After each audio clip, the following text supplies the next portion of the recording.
As early as, the Buddha and the Stoics and, Socrates, we've had this ideal of the sage or the Buddha, the Bodhisattva. And then we've got things like Nietzsche's Overman and Maslow's self-actualizing individual. We've got a lot of ideals that have been presented that look eerily similar when you really study them. And so that suggests that there are these universal values that humans have and have had across eras and cultures. And then there's also a lot of research that suggests that's very much true. Martin Seligman and Christopher Peterson have found what they've sort of broken up into 24 different virtues that are consistent across cultures and eras. We observe it in even the most sort of indigenous tribes, like our ancestors lived. And so that tells us that there are these sort of universal human ideals that we can strive to study and learn to embody. I also think that in some ways, our values are kind of like our genes or our fingerprints or something. They're pretty much the same. They're maybe 99% the same. They all pretty much look like fingerprints and not like volcanoes or something, but they're all slightly different. And so I think we all need to inquire into our own individual, idiosyncratic ideals to really get close. I think those differences do matter on an individual level, and we have to figure out what we value uniquely and how we can learn to embody them. I encourage people to study the people that they admire most in their lives, in philosophical history and in fictional material, potentially. Anything that you can identify an impulse of admiration in your own mind, that gives you a huge clue into who you need to become. And this is essentially the message of my new book, Become Who You Are. It's finding out who you are in the sense of what you most admire in other people and learning, how can I gradually become more like this? How can I build these psychological habits so I become the person I most admire? I talk about my time in high school and how summer breaks were kind of like mini retirements in a way. I would get to the end of the school year and be like, oh, I'm so excited. I'm going to do nothing. I'm going to sleep in, play video games all day. And, inevitably I would end up feeling kind of terrible after 3 weeks and almost be ready to go back to school by the end of the summer. And at one point I kind of realized, okay, I can prevent this from happening. Next summer, I'm going to set big goals and ambitions. I'm going to structure my days so I'm actually doing things that I'm proud of. And I ended up turning those later summers into some of the best periods of growth in my life and, really satisfying. But ultimately that idea that, when we finally are able to just stop doing the things that our self-esteem really is built on, that we're going to somehow be thrilled, it often has the opposite effect. So we need to give ourselves reason to admire ourselves, and we don't ever really get to stop. We don't ever get to ride off into the sunset and stop doing this. It's a lifelong process of earning your own admiration. Self-esteem is just kind of a byproduct that matters to us and our well-being. Because it's important for our brains to optimize these social outcomes. This part of our brain, whatever it is that's monitoring us, it also evolved to move us along a scale of mood, right? Essentially, with this eudaimonia at the top and depression at the bottom. And what this does is it's built to incentivize certain behaviors, to motivate us to take certain types of actions or social strategies, you could say. So when we perceive a high degree of virtue in our own behaviors, and so we have a high sense of self-esteem, right? This means that we have an opportunity in our social world from a genetic standpoint, right? This is a time for exploiting that high self-esteem and high social standing that it corresponds to, right? So when we are in a good mood, we have a positive view of ourselves, we take certain socially you could say active exploitative behaviors where we're capitalizing on social opportunities. We're putting ourselves out there. We're making ourselves seen and our virtues and our behaviors seen. On the other hand, If you have low self-esteem, meaning your internal simulator decided you weren't highly approvable by your tribe, right? It's best to trigger socially risk-averse behaviors, right? So instead of putting yourself out there, you're going to withdraw. You're going to stick to yourself socially. You're going to be really vigilant about disapproval and particularly sensitive to other people's expressions of disapproval and actions. You're going to generally be kind of withdrawn and lethargic because this will make you less susceptible to damage to your social standing, right? And this is what your genes want, is for you not to experience a lot of social disapproval and be ostracized by your tribe and potential mates. Wouldn't necessarily be how high you perceive your social esteem to be, because we can examine this.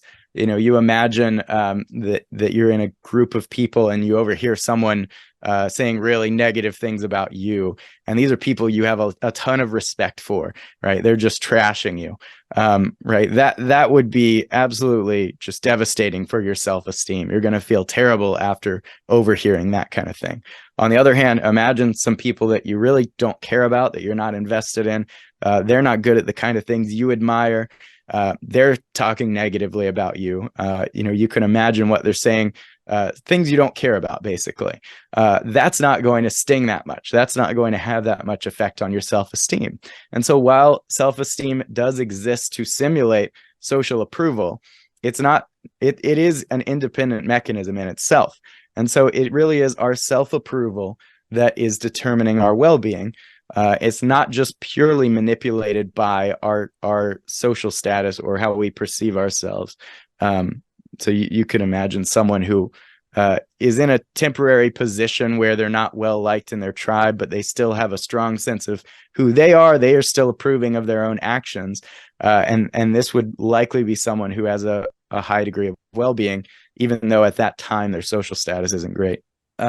We're not always getting social feedback. We're not constantly having people demonstrate approval or disapproval. So we have to be able to simulate these things to some extent on our own. We have to be able to say, well, how would I evaluate someone else? Okay, that's how I'm going to evaluate myself, right? And so our brains, much of the evidence that our brains take in on this front is by looking at our own behaviors independently of anyone else's response to them, and saying, how much do I admire the traits I'm seeing in these behaviors?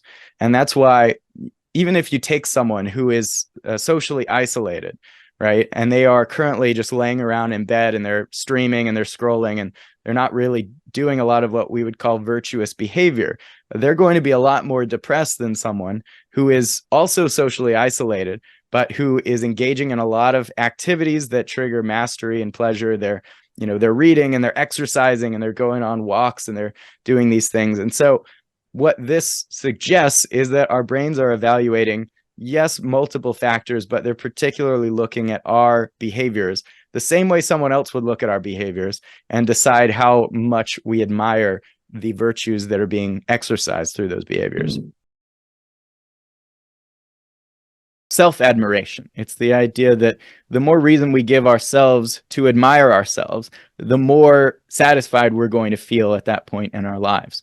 And so, there are times when, taking that job with the higher salary and the beautiful location really is the thing that's going to make us happier, because that job is going to bring out more of our greatest strengths and give us more reason to admire ourselves. There are other times when that thing that seems best on paper is actually going to suppress our greatest strengths.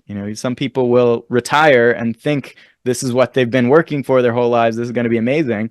And then they find they don't have an outlet for what was essentially earning their self-esteem before. And now they lose that positive view of themselves that they held before. And so this is what I argue from a lot of different angles throughout this book, is that our happiness actually corresponds to what the ancient Greeks called virtue, or arete, and the unique signature virtues that each of us are able to bring out on a regular basis in our lives. What is actually pulling the strings of our happiness? Well, I have come to the conclusion, both from studying ancient philosophy like Stoicism and Aristotle's work, to modern psychology, evolutionary, and neurobiology, and basically concluded that what's really pulling the strings of our happiness is the admirability that we observe in our own behaviors. You might use the word virtue, but this kind of sounds outdated to us today. But really, virtue historically has been a much more interesting, colorful thing than just sort of mandates of moral purity that we think of today.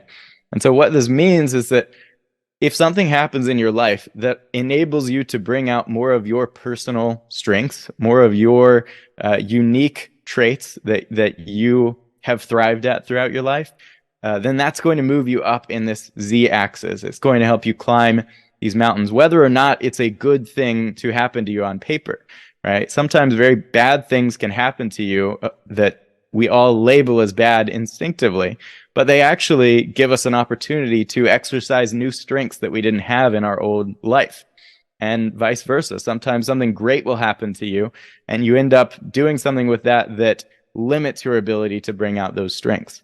There could be thousands of possibilities, traits that we tend to admire in other people. So when you see someone and you say, oh, that person's really creative, oh, that guy's really funny, right? So that person is really compassionate or courageous, right? These are all examples of virtues. And I think there are, infinite shades essentially of these virtues. You may have virtues that are yours and yours alone that no one else really shares with you. But essentially, this is I would say, the right way to think about virtue. It's a spectrum, and there are a lot of different virtues that a person can have. And you really can't have them all realistically. You're going to have to make decisions and trade-offs. And so often the best thing to ask is, what have I always thrived at? What am I naturally good at? And how can I really double down on those strengths and kind of enhance that virtue portfolio, lift it up through my life? And most important, protecting them from situations in your life that might limit them or block them off.